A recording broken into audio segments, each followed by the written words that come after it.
harnessing the power of retail. And I'm very excited to have an amazing panel for you. My name is Rachel Shepard. I'm the Director of Ventures at Mars Pet Care, and I co-lead the Leap Venture Studio program. And I'm excited to introduce you to our panel today. Jess, you want to say hi?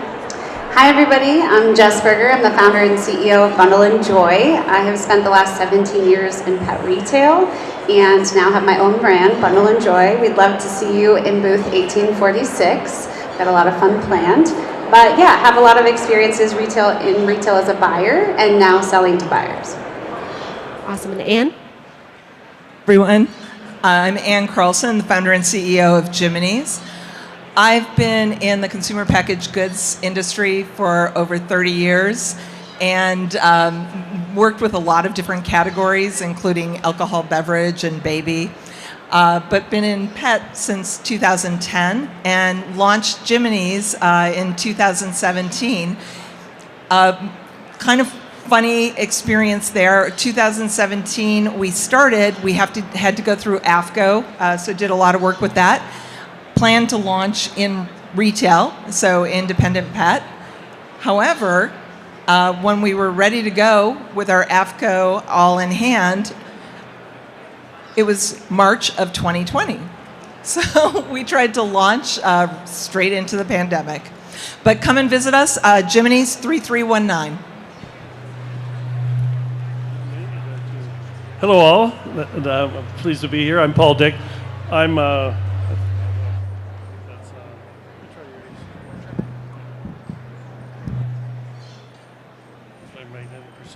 How's that? Hello all, I'm Paul Dick. I'm a veterinarian. I've been actually involved in the animal health and wellness space for about 36 years. Lots of great discussions with Rachel at the end in terms of new products. The categories I've been involved with are wearables, supplements, nutrition, and now AI. And ran 2 companies, and now I help mentor lots of new cool companies innovate and ultimately go to different channels, and retail is certainly one of them. Glad to be here. Thanks, Paul.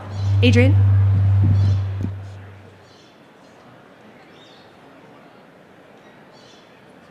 Hello? There we go, it's working. My name is Adrian Archie, founder and CEO of Pet in Mind, a natural pet supply brand that we're now franchising, founded back in 2014, and one of the Leap Venture companies, and pleased to be here. Awesome. Okay, so we're going to get started with a high-level question, which is how do you see the current retail landscape looking for emerging brands right now? So what are opportunities and challenges that are most prevalent? We'll start with you, Jess.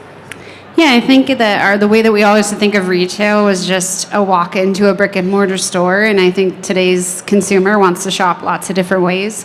I talk about the fact that, our consumer, might be shopping while she's in the grocery store aisle after work. She might pick us up online on her lunch break. So the idea of retail's changed. So I think each of us have to think differently about what is retail and what are our opportunities. So, small example, we sell in some really small, cool little markets in Phoenix. And you're like, wait, you're a pet brand. Like, what are you doing in this cool little small market, right? Well, people walk downtown Phoenix and have a dog, So I think there's a lot of opportunity today to reach consumers in so many different places.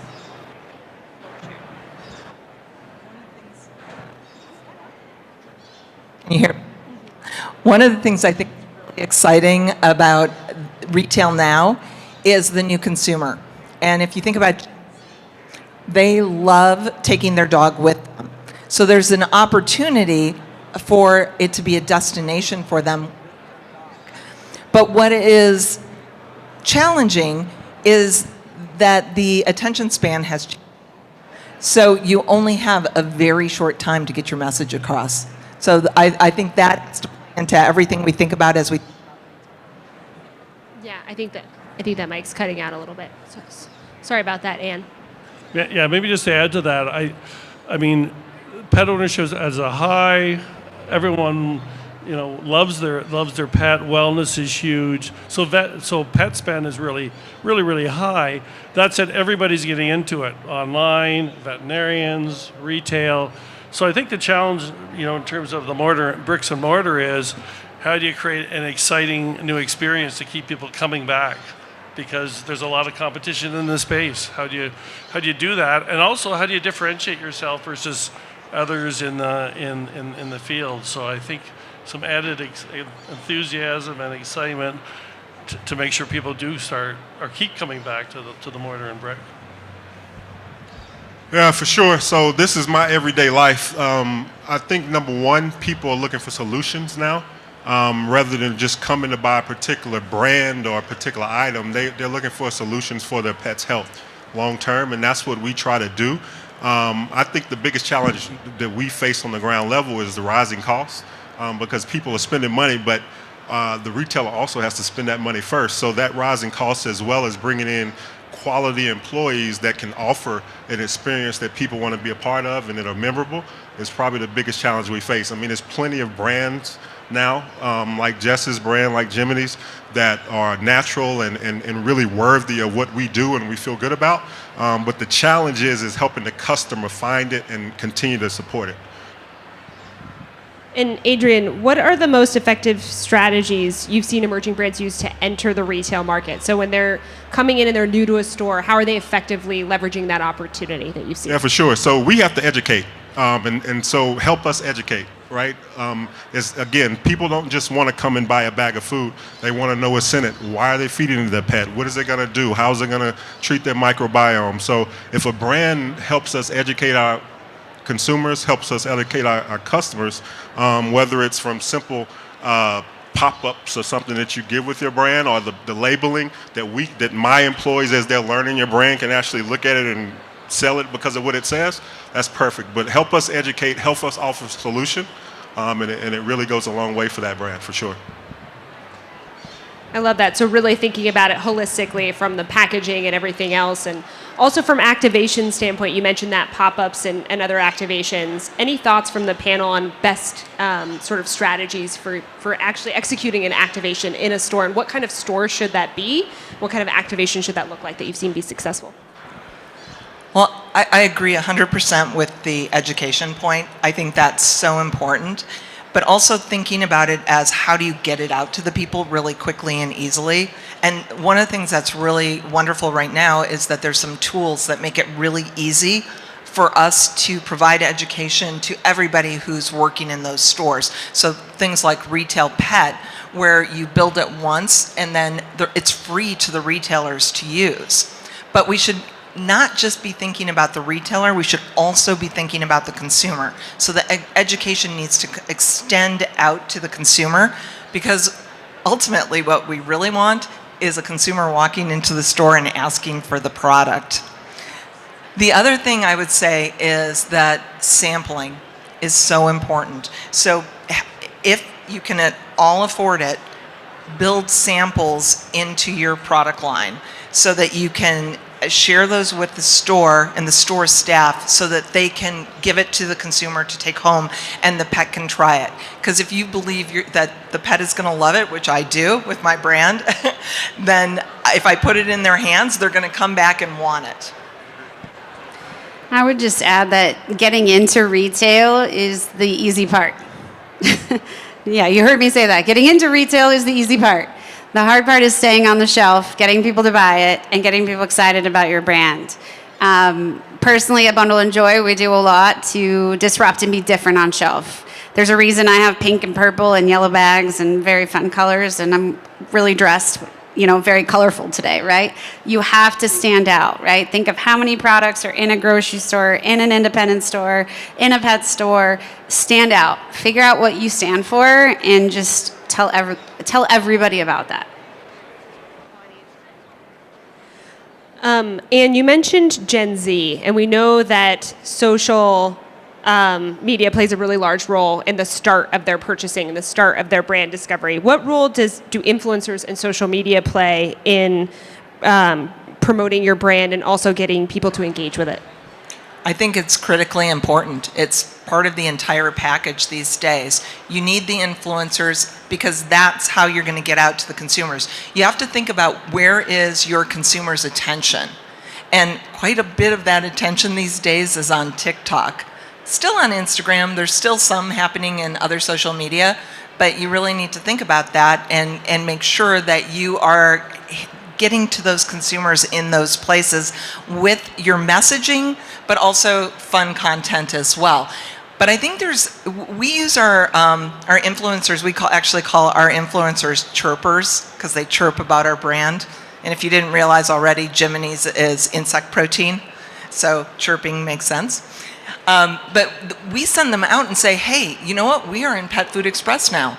Can you guys, does anyone live near a Pet Food Express? Take your dog in, go and film it, and help us tell people that the product is there now.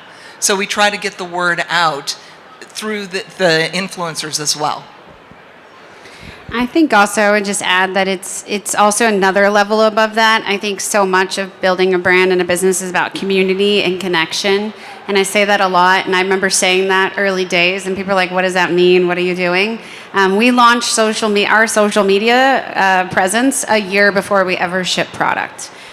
So yeah, I was building a community of people so that when I did launch my products, we had orders on day one. So, and I think being authentic, I can say that again, be you, don't be someone you're not, and definitely don't hire people that don't align to what you are trying to sell or what you stand for. Authenticity matters, especially to Gen Z, to bring it back full circle, but just be you. Like, you're in your role, you have your company, you have your vision for a reason, and I won't preach here, but yes, let's preach. Be who you are, be what you're supposed to be for, and that will come through in your social media. And as the veterinarian on the panel, I think if you've got a product in the health side, you need to think about what's the role of veterinarian, and do we want to talk to the veterinarians in your neighborhood. They can do a lot of harm to you if you go to your veterinarian as a trusted advisor to the pet owner, and you say, hey, what about product X, and they ditch it. That's a real problem to get out of. So again, think about where your product fits. It's more on the supplement side, but think about the veterinarians have a role, and do you want to make sure you create support there, advocacy, or at least do no harm to your product and your brand. So yeah, don't forget the veterinarian. Good. Adrian, have you seen the online come offline too into the stores as well, and some of that brand discovery happen? And what does that look like for you in the Pet and Mind stores? Yeah, all the time.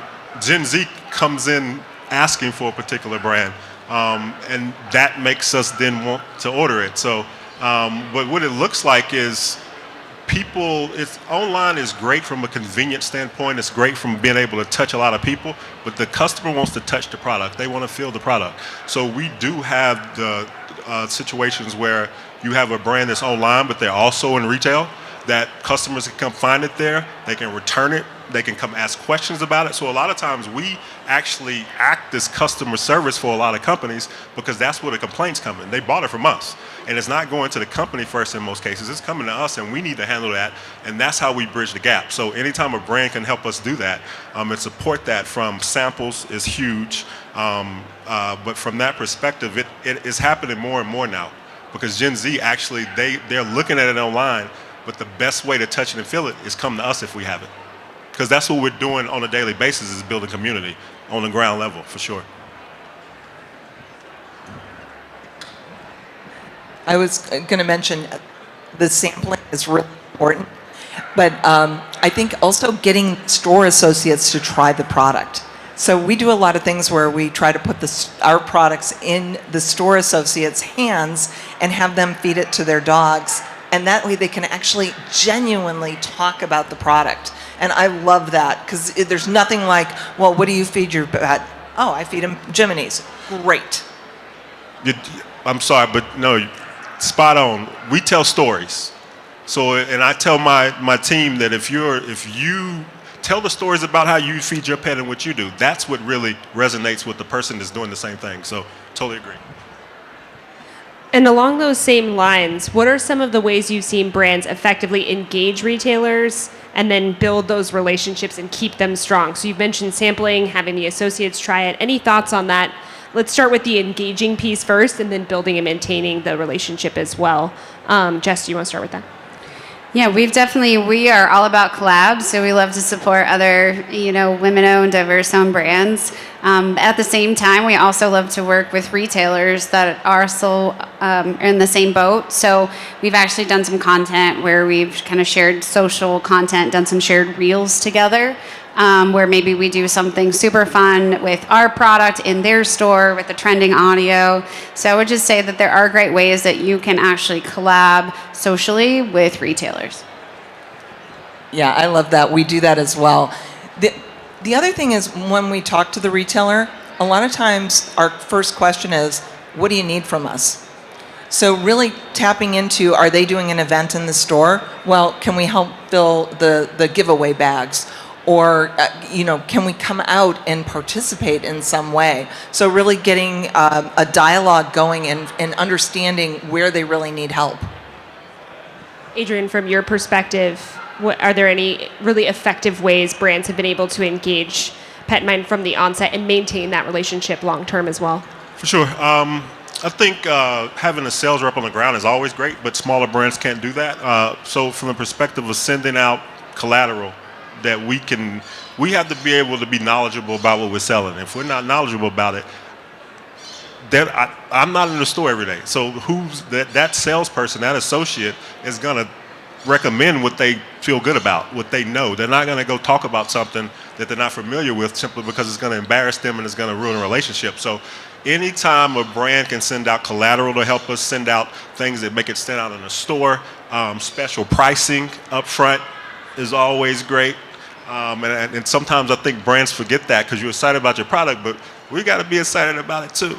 So some special pricing that you throw around that is not long term, just to help us get it started, really helps. Amazing. And Paul, you've worked with a lot of brands across several different categories within pet as well. Have you seen anyone do anything really effective to engage a retailer and ultimately keep that relationship long term? Yeah, no, I think the people are really the key part. I always say your market, your product, and your people. And if you don't have all three, you're screwed. and I think people may be the weakest part of this. So I think training them, incentivizing them, and then giving them new things to talk about, right? New categories. I'm working with a number of companies in the cognitive brain health space in dogs. That's hard because while consumer knowledge is actually pretty high on that, we did a survey in the US, it's actually quite high, but when it comes to the people selling the product, it's quite low. So people are a really critical part of this, and so training them, incentivizing them, keeping them up to date. And hey, new stuff is also exciting too, but it's also hard, right? I mean, how do you train your folks on a health issue, a wellness issue that's basically an epidemic in dogs? It's tough. Yeah. Thank you. And then, Adrian, you mentioned pricing also, and pricing has been a pretty big topic in retail as of recently, right? We're seeing the macro environment. People are, trying to decide what's best for their pet and also trying to decide what they can afford. How have you seen pricing play a role in brands being in your store and staying in your store? Well, it depends on the category of the product. Treats and toys are easier because we do a little better on that as retailers. When you come with the staple item, the base of the diet, the food, it makes it really tough. If that particular product is something that's really popular but really expensive, that puts a strain on us because we have it, especially if you don't have services and other things going on. It's tough. And so that's why if brands want to really grow, smaller brands, bigger brands can stick it out. But smaller brands, be creative with us because we really do have a grassroots connection to the community. That's what we serve to be in the independent stores, right? People come to us for an experience. They come to us because we know them. We're there to help them. So the smaller brands that really want to grow fast, I would say, focus on indie and help us really get the word out. And that's how you really grow your brand.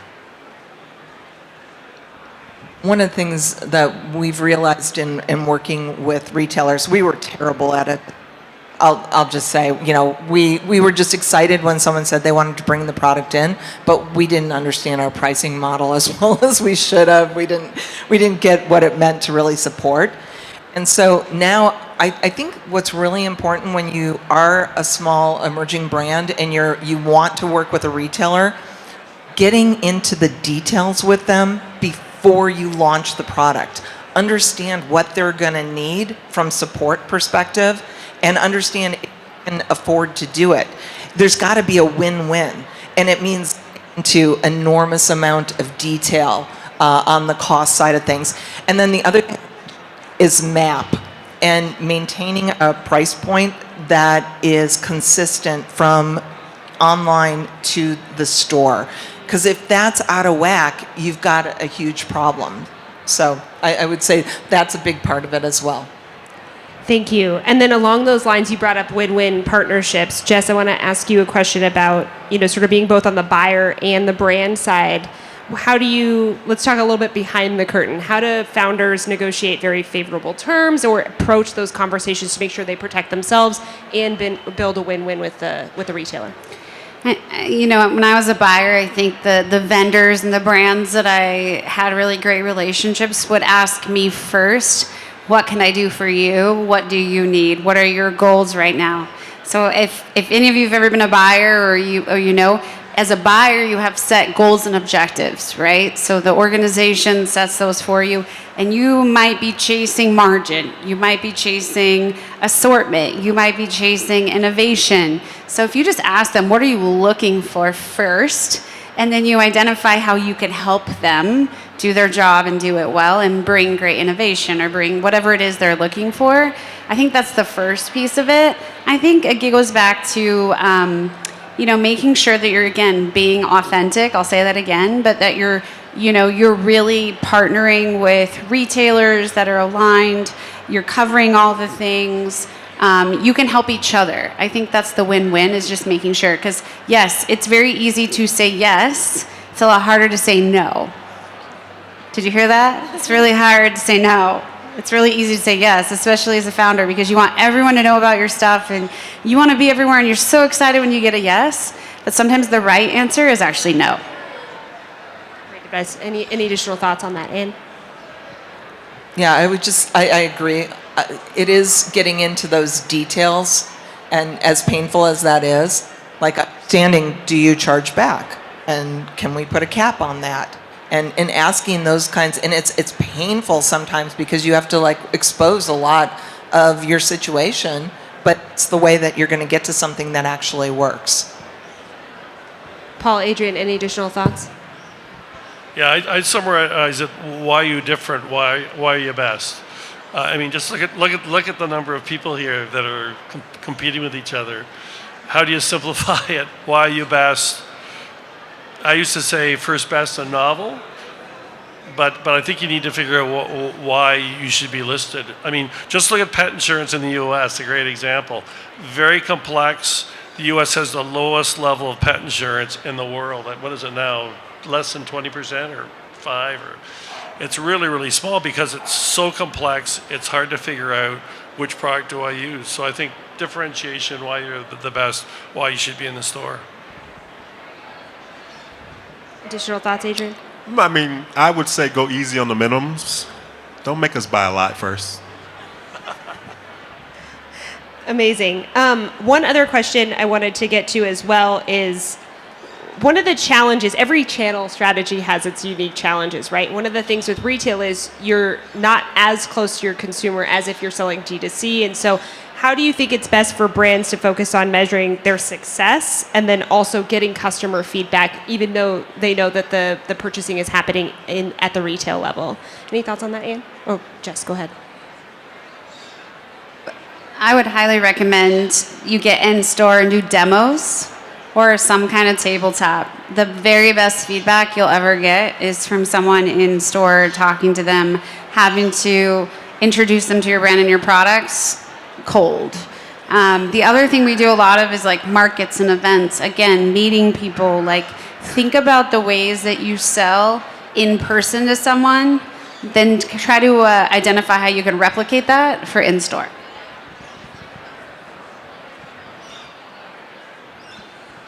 Any additional thoughts, Anne? Well, I think it comes back to some of the stuff you were talking about before, really understanding what what success looks like from the retailer's perspective. Because a lot of times you go into it and you're like, yeah, it needs to turn. But how fast does it need to turn? Is one bag of treats a week enough? Or is it 14 bags of treats a week? And it's getting to that kind of level of understanding of what success looks like from their perspective, I think is key. Yeah, maybe just to add to that, so the first 22 years of my life was in big multinational pharma, but there's some learnings. Incredibly competitive group of companies, but they all practiced customer intimacy. They knew the customers, they knew their needs, and whether that was pricing or value or tech service or new products, they knew them. They had that intimacy, and I think however you do that, that's part of being successful, is that customer intimacy. Yeah, we simply like to meet people where they are. I mean, you have varying degrees of knowledge when it comes to pet parents, pet owners, whatever you want to call them. So our job in retail is to meet people where they are. You have some people that come in and know exactly what they want and why they want it. They've done the research. You have some people that come in and have no clue. So that's what we do well. So the better you guys allow us to do that, who is the customer you think is going to be perfect for this product, so that we don't have to figure it out, and then we can be much more pinpoint where we want to go and who we talk to about it, because we got a myriad of products in different sections and supplements and all these things. So help us help you by telling us, giving us a rundown. When I was a medical device rep, we knew what surgeons were going to like this particular product because of the procedures they were doing. So if you help us do that, you guys will be more successful. I think making sure that it's super crisp. You have so little time with the consumer. Yeah. It's crazy. I didn't realize how little time you had until just recently. Yeah. And so like boiling it down to, you've got a dog that's farting, this is a product that'll help with that. I mean, it's like that simple and that short. Yep. Amazing. I do want to open it up to the audience to ask questions as well. Does anyone have any questions for our panel? Who's selling in retail or thinking about selling in retail right now? Great. Any thoughts? Any questions for the panel on that? Yes. Testing. How do you feel that retailers have competition from manufacturers online? Should the retailer be able to get some sort of commission or spiff on anything sold through their brand apparel? Yes. So if in our case scenario, on our point of purchase display, if they hit the QR code and they sign up through us online, that retailer gets 20% of all sales. Do you find that's a good way for the pricing and MSRP being the same online and at the store? Can you say that one more time? I'm sorry. No, I'm saying really quick. If you go online, if you go to the store and you hit our QR code on the point of purchase display, if the person buys the product online, the store then gets 20% of all sales that go through that QR code. Is that something that's a good spiff for the store? That makes sense for sure. In the long run, how does that work? I mean, are we going to continue to get 20%, or is it that's a one-time yes, thing? continue rollover. Yes, I'll continue it at all times. Yeah, I certainly don't have a problem with that.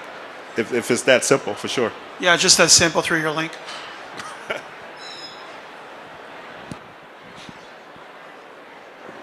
I think you're on the right track of thinking outside the box, though, right? Like a way to integrate like your brand and retail and all that, I think is smart, While everyone else zigs, you zag. I think that's a great idea.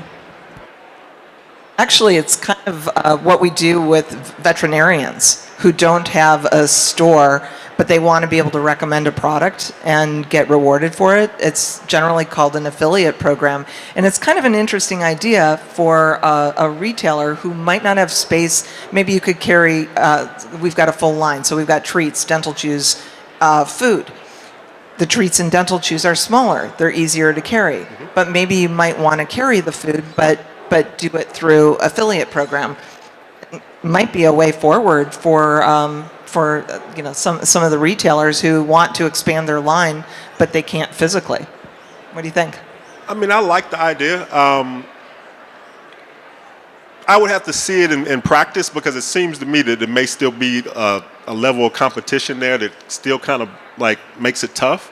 But it definitely sounds something that may be worthy of because the challenge is that we do a lot of talking. We're open all day. We're paying employees to stand there, right? And then somebody goes and buys it online. We still have to cover our costs. So if it truly gets people to, because we're the last mile of anything that you do, right? I mean, we can serve as the return point. We can serve as the distribution point for if you have a special product locally. But I would have to see it in practice to see how cumbersome it is, because if our employees have to start explaining that just puts more work on us and it makes it complicated. I love that. Any other questions for the panel?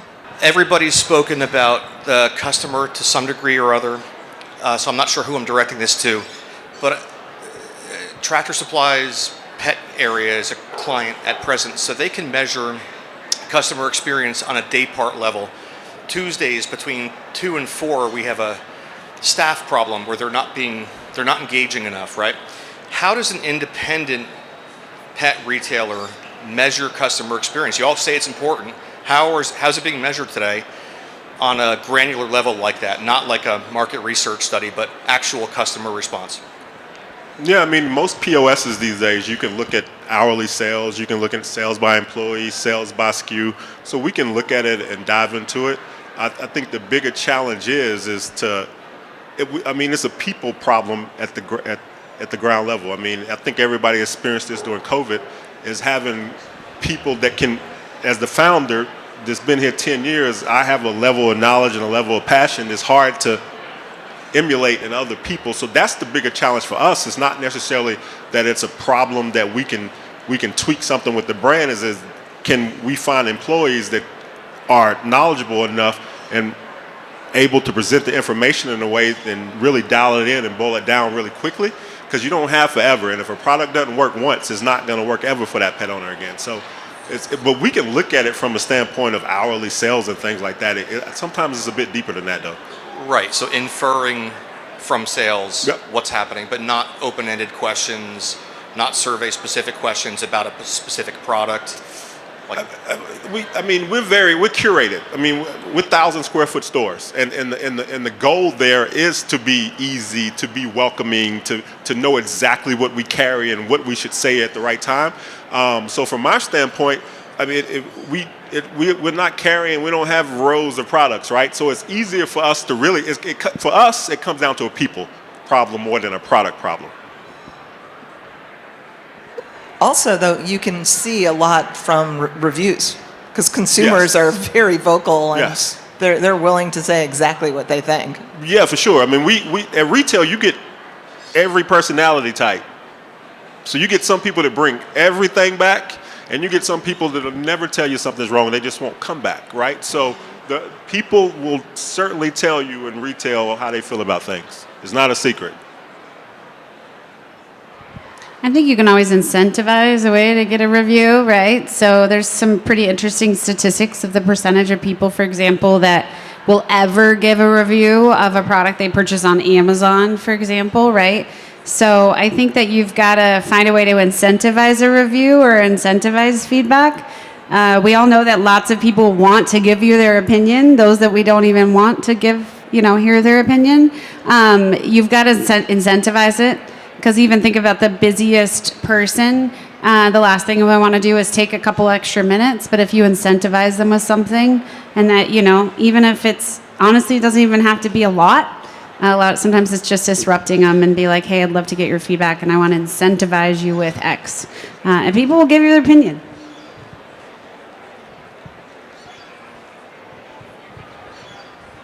You briefly mentioned tracking when that question came up as well, which is how do you get more data from in-store, as a brand? Are there any technologies you're seeing brands use effectively, or anything that you use that you're like, this has really helped us manage retail relationships and or better understand what's happening in stores so that we can manage that relationship properly?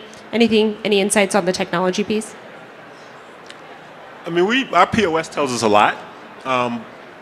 We're digging into the numbers more to see what what our customers want more so than I wouldn't be looking at it like a brand would. I'm generally trying to tell, are we selling this and why is it selling, right? And do we need to continue? Do we need to replace it with another item? We have you have supplements, you have food, you have treats, you have different, so we look at it from a perspective of the different buckets that we have. We have to build out the basket. We're margin focused all day long in a retail store. So it's not necessarily we're looking at an individual product, more so we're looking at a category, and how does this category affect our business? So when we look at it, it's not really looking at it at a granular level like a brand where we worried about what type of customer. It needs to fit in our solution basket. Right. And this is what people are coming for. They're coming for common products. Which products are we going to carry for that, right? Because we're not going to have an endless aisle full of things like a big box store. So we really have to be dialed in on what sells and what doesn't. Or is it a problem that we can't sell it? It's from a different level. And on the brand side, any thoughts on that, Paul and Jess? Any thoughts on what you're using or any sort of technologies you've seen work for a lot of new brands in terms of helping manage retail? I mean, there's a lot of really great companies out there bringing a lot of unique technologies. We use a company that helps us to drive trial in retail and then create a open loop of feedback. So it allows us to then target them back and then get their feedback, and then it creates this relationship. So I think that there are a lot of great companies out there that will help you build a life cycle of like communication with your customer, even if you acquire them in store. I was kind of taking it a different direction. It's a lot of heavy lifting, but we collect data from the stores that we work with, especially when we're doing a lot of training with them, to measure the impact of, where's the velocity at before we do the training versus where it's at after we do the training, to help, because based on the numbers we've seen over and over again, the velocity goes up 3-4x if we do the training. And so to be able to prove out to them, you got to keep doing the training. Yeah, I think it is a people thing. I think, and I think it's training and just sitting down with your people and saying what's working and what isn't working. And then you can also assess, are they actually doing the job that you need to do? I think it's the belly-to-belly stuff, yeah. Awesome. Okay, time for our last question already. Went by so fast. What is the biggest piece of advice you have for an emerging brand looking to make their mark in retail right now? I would think I'm a type A, and I'm always looking where I'm going tomorrow. And I think there's a tendency to think, like, I got to get into a big retailer. I got to sell into this. And the reality is you don't have to. You can do a pop-up. You can do a farmer's market. You can start an online shop so easy. You can open a TikTok shop so easy. You don't have to get into traditional retail to test your concept and build a brand and then go into retail. Don't set such a high expectation out of the gate, because you won't actually get that feedback and be able to iterate and build the best product. I think starting with think about the product. Is it really differentiated? Is it meaningful? Does it have impact? I think it's really important that if you're going to launch something new in retail, there's got to be a reason for being. And then once you do launch, it's coming back to every single agreement that you make with a retailer. It needs to be win-win, and take it down to that really detailed level to make sure that they can make money and you can make money. Yeah, I think it's just to build on that. I think it's your value proposition. Why would you be the choice to be stocked? And then what's your scale? How are you going to support this to go further, to grow your sales, to have new products? Because that makes you an exciting partner with the retail side. So know who you are, your value proposition, and scale. I think it comes down to the product type. If you have a simple product, it's easier. If you're getting a little more complicated, it's a diagnostic test or something that we sell in the store. Then number one, people. Educate people. Even if it's a simple product, send us something that my people can read and get excited about, and then they'll recommend it. And then number two, it's getting some excitement on social media. If people are asking us for it, it incentivizes us to start to carry it. And then three, be accessible. Have a distributor relationship with something that we can get it easier, because the worst thing for us is that if we start selling this product and these people started wanting it, and then we can't get it. That gets blamed on the retailer. That doesn't trickle back to you guys much. And then we're losing customer relationships, which for us, the value of a customer is not a one-time sale. We need them to come back on a regular basis. So from that standpoint, how does your product get people to come back, and how often? If I can get them in my store twice a month because of your product, we'll carry the whole line. Wonderful. How about a round of applause for our panelists? Awesome. Thank you, everybody, for being here with us. We're going to be back on stage at 2:30 talking about partnerships. So please come back in about 15 minutes. Thank you.